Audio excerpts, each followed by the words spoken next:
الحمدللہ رب العالمین والصلاة والسلام علی سید الانبیاء والمرسلین۔ نیت المؤمن خیر من عملہ، مومن کی نیت اس کے عمل سے بہتر ہے۔ اس حدیث شریف کے تحت ہم کو ہمیشہ جب بھی کوئی کام کریں، نماز پڑھیں، تو نیت خالصتاً اللہ کی رضا ہونی چاہیے۔ کسی کے ساتھ ہیلپ کریں، کسی کی مدد کریں تو خالصتاً نیت اللہ کی رضا کے لیے ہونی چاہیے۔ جتنی اچھی نیت ہوگی، مفکرین لکھتے ہیں، اتنا زیادہ ثواب ملتا ہے۔ وضو کے فرائض اور وضو کا طریقہ کار۔ وضو کے 4 فرائض ہیں۔ نمبر 1 چہرے کا دھونا، نمبر 2 کوہنیوں کا دھونا، نمبر 3 چوتھائی سر کا مسح کرنا، اور نمبر 4 پاؤں کا دھونا۔ یہ 4 باتیں وضو کے اندر فرض ہیں۔ اب وضو کا طریقہ کار کیا ہے؟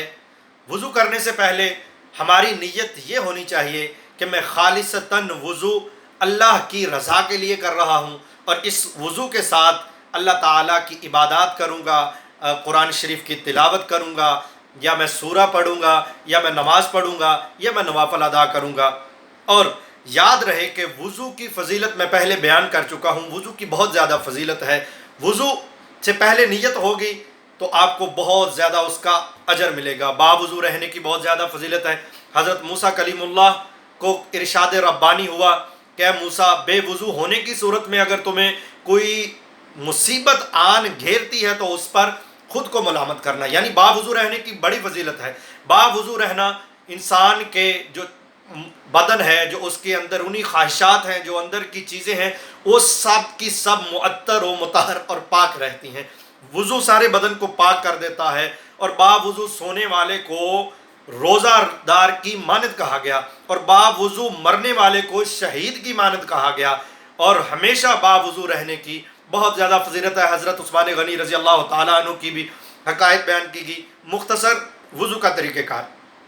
وضو کا طریقہ کار یہ ہے کہ سب سے پہلے نیت کرے، اور اس کے بعد بسم اللہ الرحمن الرحیم پڑھ کر دونوں ہاتھوں کو گھٹوں سمیت دھو لے۔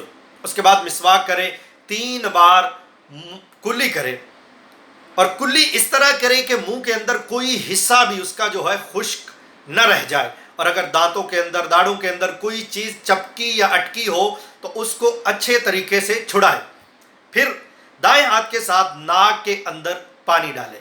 پانی اس طرح ناک میں چڑھائے کہ نرم ہڈی تک پانی پہنچ جائے، اور نرم ہڈی تک پانی پہنچانے کے بعد دائیں ہاتھ کی چھوٹی انگلی کے ساتھ ناک کے اندر سے اچھے طریقے سے صفائی کرے کہ جو گرد اندر اٹکی ہوئی ہے وہ اچھے طریقے سے صاف ہو جائے۔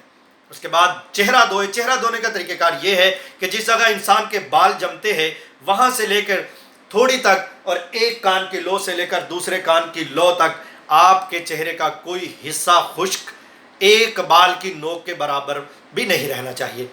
اس کے بعد کوہنیوں کو دھوئے۔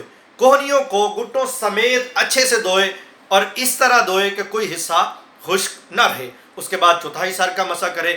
چوتھائی سر کا مسح کرنے کا طریقہ کار یہ ہے کہ شہادت کی انگلی اور انگوٹھوں کو آزاد چھوڑ کر یہ 3 انگلیوں، چھوٹی انگلی، اس سے بڑی اور اس سے بڑی سینٹر والی تینوں انگلیوں کو ملا کر جہاں سے بال جمتے ہیں وہاں سے مسح شروع کرے، اور چوتھائی سر تک لا کر پھر یہ شہادت کی انگلیوں کو کان میں ڈال کر انگوٹھوں کے ساتھ کان کی پچھلی سائڈ کا مسح کرے۔ اس کے بعد اپنی گردن کا مسح کرے الٹے ہاتھ کے ساتھ، اور گردن کا مسح اس طرح کرے کہ صرف گردن کا کرے، ہلکا مسح اس کے اندر شمار نہیں ہوتا۔ اور اس کے بعد پاؤں کو دھوئے۔ پاؤں کو اس طرح دھوئے کہ پاؤں کا کوئی حصہ خشک نہ رہے، اور چھوٹی انگلی کے ساتھ اپنے پاؤں کا، انگلیوں کا جو ہے اچھے سے خلال کر لے، تاکہ کوئی بھی اندر کوئی حصہ، کوئی جزو جو ہے خشک نہ رہ جائے۔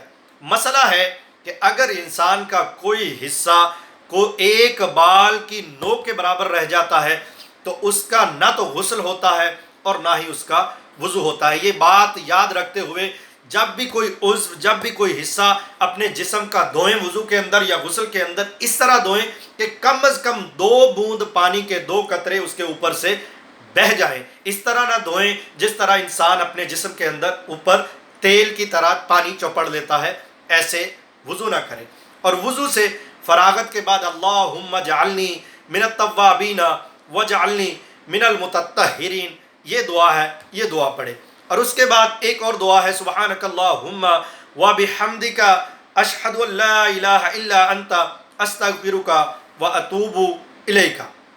وضو سے فراغت کے بعد کلمہ شہادت پڑھے اور سورہ انا انزلنا پڑھنا مستحب ہے۔ اور بسم اللہ الرحمن الرحیم، درود شریف اور کلمہ شہادت جب وضو کرتا ہو، وضو کے دوران جب جتنے عضو کو دھو رہا ہے، یہ پڑھ لینا بہترین عمل ہے۔ اور یاد رہے کن چیزوں کے لیے وضو فرض ہے اور کس چیز کے لیے وضو واجب ہے۔ سجدہ تلاوت کے لیے، نماز کے لیے اور قرآن پاک کو چھونے کے لیے وضو فرض ہے، اور واجب وضو کس چیز کے لیے ہے؟ اگر آپ طواف کعبہ کر رہے ہیں تو وضو واجب ہے۔ اور یاد رہے وضو کے اندر اگر آپ کی داڑھی شریف ہے تو داڑھی کا خلال کرنا ضروری ہے۔ داڑھی کا خلال کس طرح کرنا ہے کہ اپنے ہاتھ کو، دائیں ہاتھ کو داڑھی کی پچھلی سائڈ سے ڈال کر آگے والی سائڈ کو نکالنا، یہ داڑھی کا خلال ہوتا ہے۔ اور اگر احرام باندھا ہوا ہے تو اس حالت میں خلال کرنا ضروری نہیں ہے۔ اور یاد رہے کہ اگر کسی نے اپنے ہاتھ میں انگوٹھی پہنی ہو یا کسی نے گھڑی پہنی ہو یا عورتوں کے ناک میں جو پن ہوتی ہے، جب یہ پن ہو یا ہاتھ میں رنگ ہو یا اس کے ہاتھ کے گٹ کے اوپر گھڑی ہو تو اس جگہ کو بہتر ہے اتار کر دھو لے۔ اگر اتارنا مشکل ہے تو اس کو اس طرح دھوئے کہ اس کے نیچے سے پانی بہہ جائے، کوئی حصہ خشک نہ رہ جائے۔ اللہ تبارک و تعالی ہمیں وضو کے صحیح طریقے پر عمل کرنے اور تمام مسلمان بہنوں اور بھائیوں تک وضو کے صحیح طریقے کو پہنچانے کی توفیق عطا فرمائے۔ وما علینا الا البلاغ المبین۔